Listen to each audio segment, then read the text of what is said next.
up, Jahmar? What's good with you, bro? Good to see you, man. Appreciate you for having me. Thank you for coming in, man. It's a big moment. It is a big moment. Yeah. You got an album series coming out. Yep, 3 of them. Bro, tell me about your album series. Well, there's going to be 3 of them. Long story short, we got Halloween releases. Nice. Of Orbit 2, which is a sequel to the original Orbit. Okay. High energy, club music. Then you got May God Forgive You that comes out on Halloween as well. But Halloween in the Christian community is recognized as Saints Day. Yeah, kind of like a bad thing, you know? Well, it's Saints Day is the way that the Christian community recognizes it. Okay. So it's not a bad thing. It's meant to be a contrast to show that you got the Christian album and the Halloween album dropping on the same day. One for Halloween, one for Saints Day. I like that. Yeah. Little double album thing going on right there. I like that right there. Thank you, man. May God Forgive You is the third one. What it is, it's the third one of the May God series. So the first album was May God Bless You with Sarah Elizabeth. Super gospel kind of music. The second one was May God Protect You with Brother Joseph. Okay. That we performed last year at the Tucson Hip Hop Awards. Nice. And then the third one is May God Forgive You, which I have a couple solo songs on there, but the majority is with Brother Joseph as well. Nice. So May God Bless You, May God Protect You, and this one is May God Forgive You. I like how you keep you kind of keep like a good like series there, like where it's like kind of like continuing like a story, like it's continuing on. I like that. Thank you, man. I got a lot of music, so. It seems like that you got a lot going on, like with those albums coming out. Now, are you gonna be releasing merchandise for those albums, or are you gonna have like any certain like special merchandise, special hats or T-shirts or anything like that? Yeah, so for those two, I have a merchandise drop coming out for May God Forgive You. They're oversized blue shirts. They want to give a Christian branding look to them. Okay. Nothing on the front of them. In the back, it says May God with a cross on it. That's the branding for that one. The idea is something you can wear at home. You can wear it out if you chose to, but it's something you can be comfortable in because God's got your back. That's why it's on the back. Nice. I like that right there. Like some nice like home streetwear. Yeah. You know, I like wear it that. out, but the people who got the pre-release, they wear it at home, they tell me. So let me ask you this right here. What's your favorite songs off of there that are going to have videos? So those 2 albums, right? Because we also got T.o.M.e 2, which I'll get into in a second. But those 2 albums, I got a song called Diamonds on Me, which is really good. That one has Merkums and Beethoven on it. Nice, Merkums. Yeah, that's a top rapper for Phoenix. I don't care. Nobody says Merkums is a beast. He's doing a lot. Everybody got mad about the list, and he was on every single one of them. He deserves it.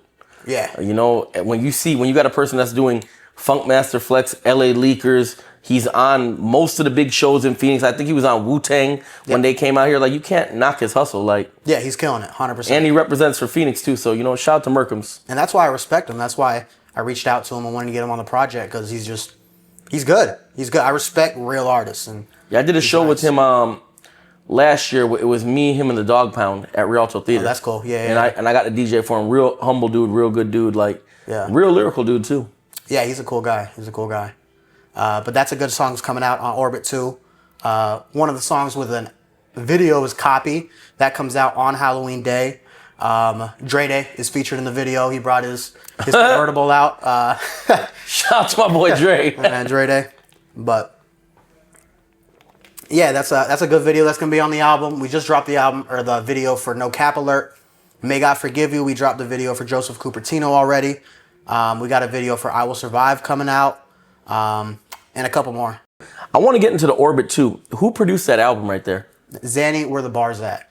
From Tucson. He did every single beat off the album. We linked up through Hard Drive, actually, which is a subscription record-based label. Subscription-based record label, if I could speak. And how it works, it's application only right now. But it has a large network of people. A lot of them are. I think Mickey Shiloh's over there, correct? Yeah, Mickey runs it. Mickey Shiloh, Tommy Will's over there. Yep. You're also a member of Hard Drive too, correct? Yep, and so is Zanny, and that's where we connected. Nice. Yeah. So on Orbit 2, what songs again are going to have videos from Orbit 2? We're going to have Copy. We got No Cap Alert. And then we should have one more.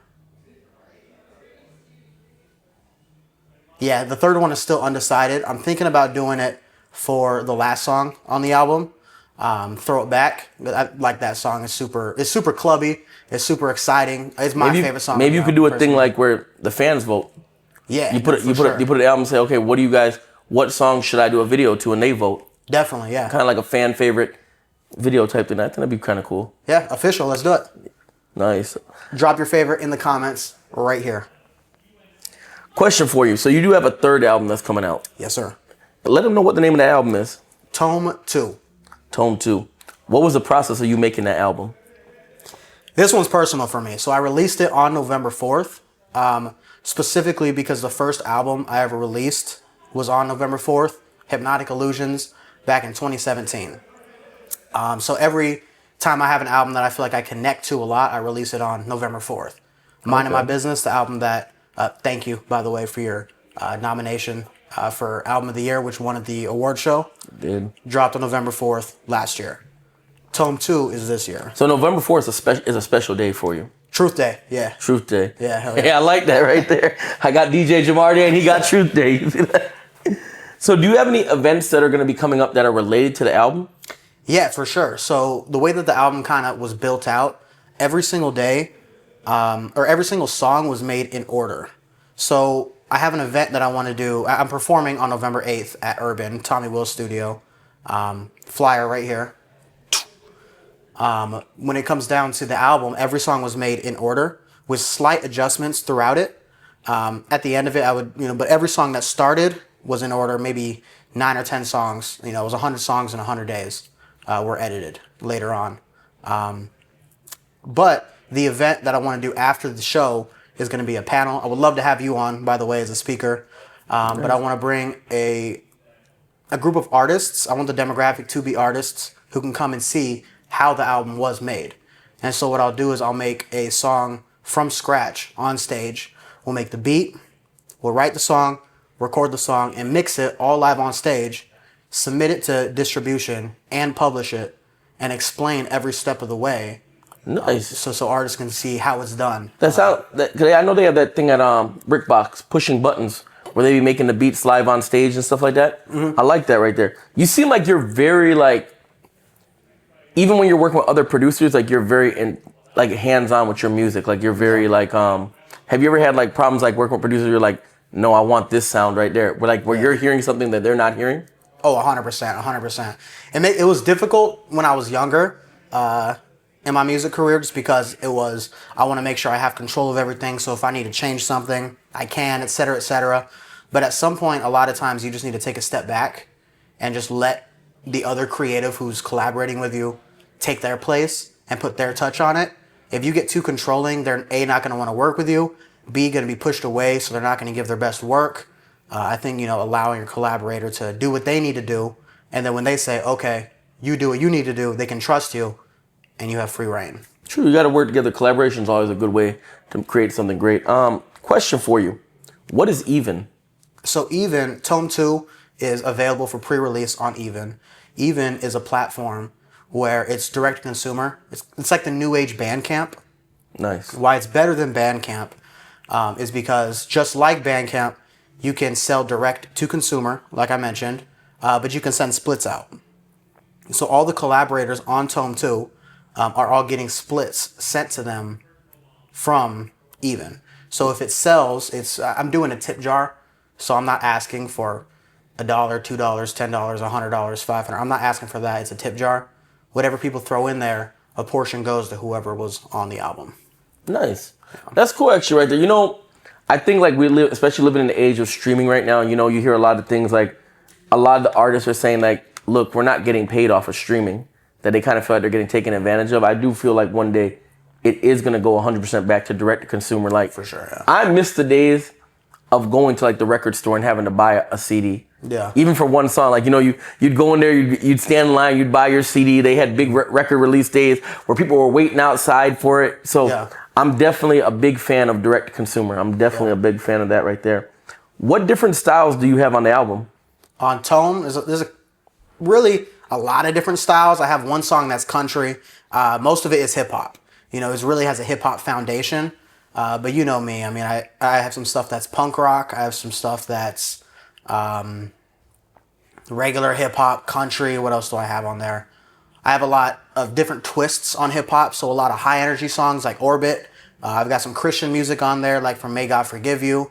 Some introspective stuff, sometimes as a creative, you use music as your outlet to get your energy out and your emotions out. So those songs are also on there. I mean, every song was made from start to finish. There was no song made in the middle of T.o.M.e. It was about 2-3 month project. Every song is one after another until it was done. So a lot of different stuff. So let me ask you this, and this is the question that a lot of people want to know. You have a day job. You're really a busy person outside of music. Where did you find time to do 100 posts, 100 songs all week? Like, when were you finding time to do this stuff? It's actually not as difficult as it seems, and that's why I want to come and do the event with the panel where I can show it, because I don't have to do one song and one post a day, every day. It's redundant. It's going to get complicated. I've spent the last 4 years releasing music every single week on True Thursdays. New song, new album, something comes out every Thursday. And it's really just from automation. So what I'm doing is I made 8 songs on Monday, right? And then I don't make music until Wednesday, and I only make 3 songs on Wednesday. Or I make 1 song on Thursday, but it just accumulates and it adds up, and you just schedule it. So I sat for the 100 posts, 100 days. I sat down, recorded some content, was there for about 4 or 5 hours, and did a 8 to 15 second description of each song. And then I just scheduled it out, put a little, color grade on it. And so now it's just going to come out. I don't have to shoot the content. It's just going to come out. So did you ever get to a point like where you released a song, like say this Thursday, and you were like, man, I should have waited to release that one next Thursday. And then you had something else that you wanted to actually release on that day? Yeah, for sure. I mean, you get creative with it because you have different releases where you're like, okay, sometimes you want to do a high energy, then bring it back down with a low energy, bring it back up with a high energy. Or like these albums, we're doing the Halloween release, and then 5 days later, T.o.M.e. the 100 Songs, 100 Days comes out. You can really get creative. Once you're automated, multiple weeks ahead, you can get creative on where you want to send things, and that's really where it gets fun. So with you, what would you say your fan base is in terms of, what have you been getting the best response from? Your more gospel songs, your more mellow songs, or your more high energy songs? Like, where do you feel your fan base is with you? Yeah, I think there's fans, everywhere. I have a lot of people that listen to the high energy stuff. They're like, when I'm at the gym, I want to hear this, and I just love it. It makes me feel good. It gets me excited. I'm up.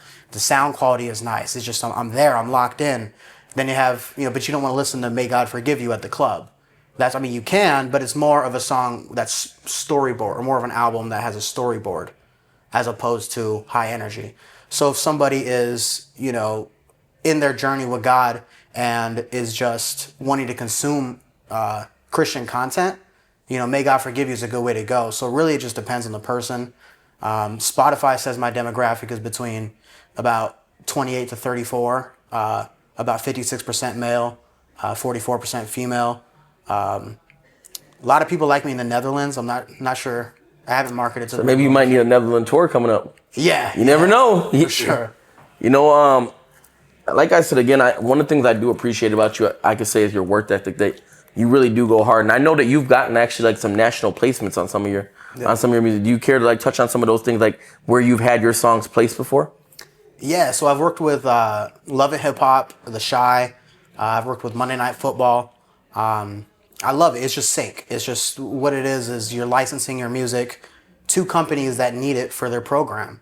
And sync can go as low as a Instagram post or a YouTube ad. It can go all the way up to a TV show. You'll see artists like Tommy Will, who has movie trailers. I want a movie trailer really bad. There's this producer, Colt Engel, here in Tucson. Me and him have a couple trailerized versions of a few of my songs. I'm addicted to them, so I'm definitely looking forward to that placement. Yeah, I've gotten a couple placements on Love and Hip Hop before. What was your favorite placement? The one on The Shy, the first one. I like that one a lot because I remember I was watching it, and a lot of times in sync they'll play it for 5 seconds, or they'll just take a snare from it and they'll use that, and you can't even tell that your song was in there. Or they just want to use the vocal. They took my song and they played it back 3 times in a row. So it's for a scene at a club where they were dancing. It's called Back, and the hook says, I'm at the party in the back. And so then they go to the back room, they're partying, and they played it back 3 times for the scene. Yeah, I know that feeling right there. Like when they did my song T.o.M.e for Love and Hip Hop recently, it was like they gave me like 10 seconds, right? Yeah. And that's like unheard of right there. Yeah. I was like, it's playing through like the whole thing while they're talking. I was like, okay. I'm like, it's still going. I'm like, they really rock with this, you know what I'm saying? So yeah. sync is definitely a way that artists can make more money than just relying on shows or relying on Spotify streams and those type of things right there. Yeah, 100%. I love it. And you do your syncs through hard drive? Hard drive, United Masters. There's a lot of music libraries around that you can look into. I'll put a link right here to where you can find those. So is your recording, when you're doing songs for sync, is your recording process different compared to when you're doing songs for, say, like a T.o.M.e 2? For sure. I mean, T.o.M.e 2 is really how I felt in the moment. I just do it. I just go, and it's just where my emotions are. But for sync, it's really focused on, you want to read the brief. And so you're going to get the notification via email, via text, however you subscribe to their contact. And the brief is going to say, we're looking for a song that has these parameters. We want this kind of style. Here's some reference tracks. So you want to listen to everything and then create a song that matches their brief. This seems like a job, bro. It really seems like you're in a way you're applying for a job. It is, yeah. Because for sync, you're not making music for you. You're making music for the company. What's different with T.o.M.e, it's titled capital T, lowercase o, capital M, lowercase me, because the album is to me. This is something that I do. This is for myself. A T.o.m.e is a book, by the way. So it was kind of just a play on those words. But that's a big difference between sync and something I would do for T.o.m.e. So you've been doing music, as we spoke about earlier, for about 13 years right now. Yeah. Do you have other artists that you feel like you've mentored, that you've worked with, that in a sense, you're the OG of this right here. Now I want to bring the next generation of new artists coming into this and show them about how to do sync, how to do shows properly, how to get your music released properly, and different things like that. Yeah, man, of course. I mean, I think I learn a lot from a lot of people. I have a lot of mentors. I've been able to be a mentor. I've mentored my mentors. My mentors have mentored me. I don't even know if that makes sense. But what I'm saying is, you just, as a collaborator, learn things from different people. Different people learn things from you. And so I think, being a supreme mentor for somebody is narcissistic. My opinion on it is, I'm just going to collaborate with people, learn what I learned, they'll learn from me, and we move on. I got one more question for you. For sure, man. So, we're all here in Tucson, in the Tucson hip hop scene. What do you think it is going to take for Tucson really to get that brass ring, to really be reached up there to the top? Tucson music scene, you're saying? Yeah, the Tucson music scene. I think there's a lot of different opportunities that are available. For example, Bryce James, at least in the 2025 perspective, Bryce James is on the U of A now. I've had a few songs that have been played at the games. So then while these, major celebrities are there, they have the opportunity to hear your music there. I obviously don't have the answer because I haven't figured it out yet. But I think that, there's a lot of different opportunities. For example, the Tucson Hip Hop Awards, sponsored by the U of A, Tucson Weekly, and a lot of other, great collaborations. I think it's just tapping in, networking, evenly. A lot of times people want to network to somebody who has 1 million subscribers, 1 million followers, and they won't respond to them. But then when you're in a room with certain people who have 1 million followers, you can be in there and network with these people, and then you kind of break that algorithm. I think just networking, not only in Tucson as well, but globally. So do you have any things that you're doing outside of Tucson right now, with shows coming up, or any type of maybe special appearances that you're gonna be making outside of Tucson? For sure. I mean, it's been super random recently. At Rolling Loud, I made a guest appearance. It was just wow, Rolling Loud? It was an open mic at Rolling Loud, so I wasn't on the big stage. Wasn't that big, but it was cool. I had just gotten out of the mosh pit, and then I walked off stage. I was exhausted, obviously, and some guy said, "You rap?" I said, "No, actually." And then the people around me said yes, and then I ended up doing a song. You're like, I didn't want to go up there. I was exhausted, man. But we did it, got some good reviews, and it's really random right now where I'm performing. And did you get footage of the Rolling Loud open mic thing, what you're going to be dropping later on, or? Yeah, no, the footage is out. Okay. I can drop the link again right here. But yeah, no, it was a good time. My Wanda is the guy who ran it. He's got a lot of great connections. He's from the LA scene. So just to be in front of people who care, such as I networked with the people from Power 1063 there. That's why I love LA. You just kind of, you go places and you end up in certain areas. Yeah, I used to live in LA. LA is like one big networking party event. Like, yeah. It's like you can literally accidentally end up somewhere and it can change your life. Yeah. So definitely, yeah, exactly. Shout out to all my LA people out there. If you know, you know. So the final thing I want to ask you is that for a person who does not know who Truth is as an artist, say today is your last day on earth, what would you want them to remember about you? Just realism. I think it really comes down to, God forbid, it being my last day on earth. Realism, really just honing into your craft on what makes you feel like you. I feel like my truth is really just my art, what I do on my day to day. Music for me is like video games. And so I like to brand myself in that realism and just do what feels right to you. Try to grow in it, try to be better. And it's going to work out on God's time. It's not always going to work out on when you want it. Even though you might want it on Monday, he might not give it to you until Wednesday. And you said, I want it on Monday and I didn't even get it on Tuesday. It's really just all God's timing, and just staying real to that, focusing on the craft, not getting distracted by externalities such as personal life issues, letting that derail you, staying focused and just being the best version of you. I mean, that's what I see my truth as. I like that. Yeah. Thank you for sitting down with me today. Yeah, I appreciate you, Jahmar. Look forward to the new music coming out. Let everybody know where they can find the music at. We got to support our artists here in town.